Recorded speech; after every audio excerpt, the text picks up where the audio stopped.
In the next segment, I asked Dr. Coughlin what some of the biggest unmet needs are for this growing segment of the population, for innovators to create new products and services around. Real market innovation, according to people like Theodore Levitt and Clay Christensen, some of the real robust theorists, if you will, on product innovation and the like, have always said that the best way to think about innovation is not necessarily running a focus group and asking people if they like it or not, but really understanding what is the customer's job that you're trying to accomplish, be it with a technology, a product, a service, whatever, what is it that they're going to be doing? And living longer right now is not going to be some colorful brochure. It's really about the daily things that you need to do. And if you think about some of the areas that we're thinking about, first off, financial services have gotten incredibly complex. It's incredibly risky for someone as they get older and closer to whatever that retirement date might be. So we now need to start thinking about how we do better work around visualizing what retirement means, trying to make sense out of all these various products and services in an environment where we've lost trust in the institutions that provide them.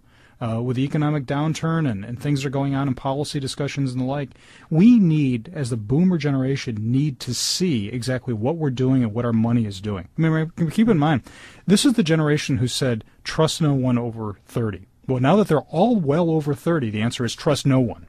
So part of the innovation the industry is going to have to do is how do they make themselves relevant, resonant, and actually respond to the needs of the boomers by providing them with transparent information about what their future is going to be. And so part of the innovation is a process innovation, if you will. That people know, understand. I mean, how much of it is about taking some of this risk away from individuals? So let's say let's go back to I'm 65 years old. Right. I have a certain amount of money saved. Right. But I don't know how long I'm going to live. And one of the things that I really want is I want to know that I have financial security. I want to know that I'm going to have enough money for all of the things that I'm going to want to do for the rest of my life. Now, that's not the only thing I'm going to sure. There's a lot of other things I may want to do, too. Yeah. But and some things you don't want to do, but you'll still have to pay for. Right, exactly. Exactly. Yeah.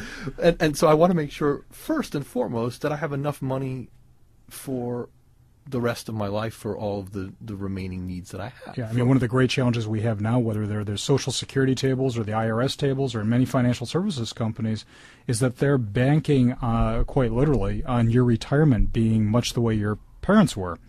The chances of you living 10 to 20 years longer than your parents are very good. So now the new challenge is not just are you going to have enough money in retirement, are you going to outlive your retirement, period? And can someone help, can financial services, can someone help address that problem so that I as an individual, as a consumer, don't need to worry about that? Yeah, I think it's going to have to be a shared risk. I think there's a couple things we need to think about. I'm sure there are new products and services that can certainly extend that, whether it's guaranteed annuity or something like that. But really what we should be looking at, too, is a changing of the fundamentally of the social contract, the idea that, something, you can't retire at 55 and decide that you just want to quit, or at 65 maybe is even too soon. That extending that or managing that risk is not going to be just the product that you buy and what the financial services companies can do for you, but also what can you do for yourself. Thinking about where are you going to live to be able to stay connected, to maintain maybe a part-time job, even a day or two a week, to kind of extend your savings over a period. And that accomplishes two things for me, right? Like that gives me some connectivity to the society. Right.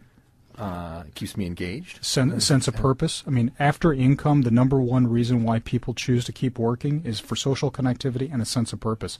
You have to have a reason to get up in the morning. Makes a lot of sense. Yeah.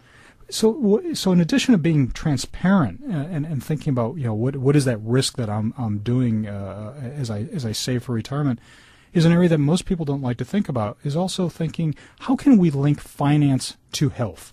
And we're seeing now a profound convergence, if you will, between health and wealth. Think about this. 100 million Americans already, regardless of age, suffer from one chronic disease, diabetes, blood pressure, something like that. 60 million suffer from 2, and 20 million suffer from 5 or more. So that means the next generation of older adults may not necessarily be sick in that they will be down for the count and not able to do anything, but they will be ill. They will be managing chronic disease. Some of that expense is going to be coming out of your pocket. So we now need to start thinking about what is the cost of being a diabetic? What is the cost of having a blood pressure issue? And I don't mean the drugs and going to the doctor's office. Just talking about maybe the strips, the meters, the food that you should be eating, the exercise that you should be doing. These are all going to be a little bit more out of pocket than we've ever envisioned in the past. So now as we start thinking about the number that we need to retire, we also need to think about that number maybe providing for my vacation that I would like, maybe my daughter's wedding, but also for the fact that, in my case being from Philadelphia, that I thought that scrapple, tasty cakes, and were basic food groups I'm going to pay for at some point.